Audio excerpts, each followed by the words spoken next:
Hey everyone and welcome. Today we're diving into an absolute classic, an explainer on The Tale of Chiku and Rony.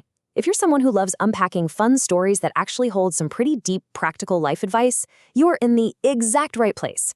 We're going to break down this famous Sundarban jungle fable, mapping out their wild journey, the mistakes they make, and the powerful lessons that honestly we can all learn from.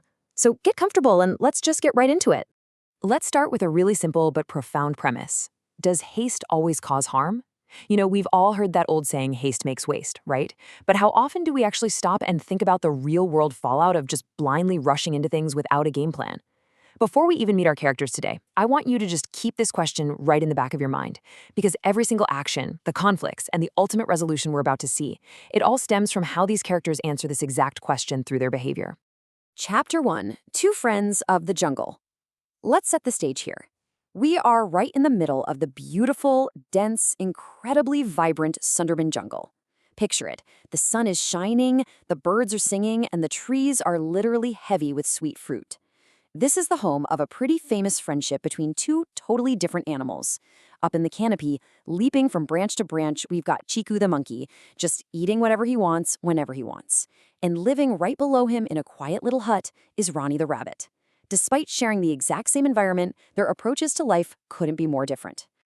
Zooming in on these two, we have completely opposite personalities. On one side, there's Chiku. He's notoriously naughty, bounding with endless energy, and man, is he hasty. He's a total act first, think later, if he even thinks at all, kind of guy. Then on the flip side, we have Rony the rabbit. Rony is the exact opposite. He's wise, he's patient, and he does every single task with calm, deliberate focus. It's actually fascinating that these polar opposites are best friends. And as we'll see, it's exactly this friction, Chiku's impulsiveness versus Rony's patience, that kicks this whole adventure into gear. Chapter 2: The Map and the Haste. Every great adventure needs a catalyst, and well, here's ours. One morning, while Chiku's bouncing around the oldest tree in the jungle, he finds something hidden inside a hollow branch. It's an old, mysterious map. And not just any map. It leads straight across the jungle to the legendary Garden of Sweet Fruits. Chiku is absolutely beside himself. He rushes down to Rony, literally jumping for joy, hyping up fruits they've never even dreamed of tasting. But Rony, true to his nature, looks at the map and sees something else entirely. A very long, very difficult trek. So he naturally suggests they just wait until the next morning to pack food and actually prepare properly. But of course, Chiku's reckless excitement takes over. He completely ignores Rony's, frankly, very logical advice to wait and pack supplies. Frantic with the fear of missing out, he just yells, "Let's go right now! If we don't, someone else will pick the fruit!" Chiku's impatience takes the wheel here. He manages to convince Rony that if they delay even a single night, the whole prize is going to be gone. And Rony, valuing their friendship, reluctantly agrees to just pack up and leave immediately. And the timeline of what happens next is pretty revealing. They head out in the morning, totally high on energy, but the reality of the jungle sets in fast. By the afternoon, a severe storm hits. Come evening, they're trapped, resulting in extreme hunger. It actually isn't until the next morning that they find any success. The contrast here is incredibly sharp. It shows us exactly when Chiku's hasty choices really catch up to him. I mean, that morning rush completely crashes and burns by the evening. Let's look at how this started. As soon as they hit the trail, Chiku just bolts way ahead. He's so overly hyped about this imaginary garden that he starts acting wildly reckless with the resources they already have. As he spots small fruits along the path, he takes one bite, half-eats them, and carelessly tosses the rest aside. Rony tries to warn him. He says, "Don't waste food. The path ahead is unknown. We might need these later."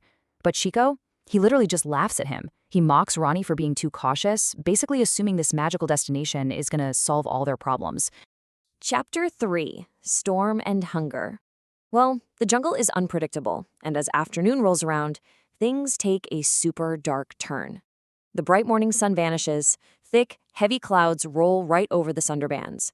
The wind starts howling, and this relentless, heavy rain just pours down. That easy path they were on, it turns into thick, dangerous mud. Their rapid pace comes to a grinding halt, and they're forced to stop and seek shelter. The harsh reality of the wild has totally crushed Chiku's fantasy of a quick, easy trip. So, evening falls, and the two friends are forced to huddle under a large rock just to escape the freezing rain. They're completely trapped. And then, Chiku's stomach starts rumbling. He is starving. He looks out into the dark, wet jungle, and there isn't a single piece of fruit in sight. At this point, Chiku's bravado just crumbles. He breaks down in tears, finally realizing that his terrible impatience, his refusal to pack food, and his absolute arrogance in throwing away perfectly good fruit earlier, it led them straight into this crisis.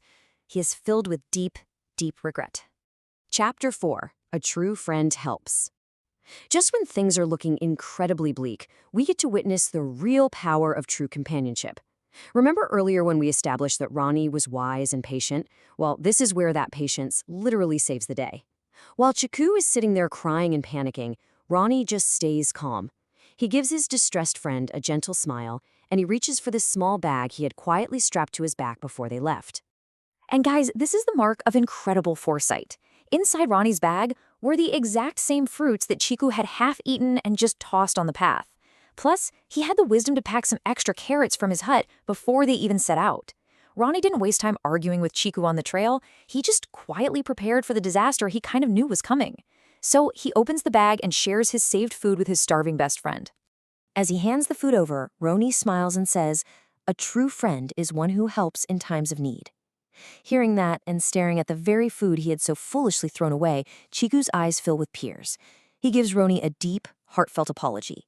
He finally admits out loud that if he had just listened to his friend, if he hadn't let his blind haste take over, they wouldn't be in this desperate mess. Rony just holds his hand, comforts him, and tells him they'll rest for now and finish the trek tomorrow. Chapter 5. Success and Lessons. Beautifully enough, the next morning brings a totally fresh start. That terrible storm has passed, the weather is clear, and the sun is shining again. Armed with the map and completely refreshed by the food, Chiku and Rony hit the trail again. And this time, they actually succeed. They finally arrive at the magnificent garden of sweet fruits, and honestly, it's just as spectacular as the map promised. It's packed with the juiciest, most amazing fruits they've ever tasted. But you know, the real victory here isn't just reaching the destination. It's the massive transformation that happened along the way. Because this is what makes the story so powerful. Just look at Chiku before the storm. Rushed, panicked, totally wasteful and selfish. Now look at him after. He's careful. He's actively sharing his food with Rony, and he's deliberately saving portions for the next day. He's not just ripping fruit off the trees in a wild frenzy anymore. He's picking them gently. That terrifying night trapped under the rock fundamentally changed his behavior. That journey literally rewired how he approaches his resources and his relationships. So what does this all mean for us? Well, the story beautifully maps out 3 core takeaways through direct cause and effect. Number 1, haste causes harm. Chiku's rush directly led to them starving. Number 2, listen to wise friends. Seriously, if you have a Rony in your life, pay attention to them. They usually see the pitfalls that we're totally blind to. And number 3, patience overcomes difficulties. It was Rony's calm, quiet preparation that actually allowed them to survive the storm and reach their goal in the end. I want to leave you today with a pretty direct challenge. Think about your own circle. Are you Chico or Rony with your friends? Are you the one rushing ahead, letting all that excitement blind you to actual preparation? Or are you the Rony, calmly picking up the pieces, packing the extra carrots, and making sure everybody survives the storms of life? It's a profound question to ask ourselves. Thank you so much for joining me today. Keep analyzing, keep learning, and I'll catch you in the next explainer.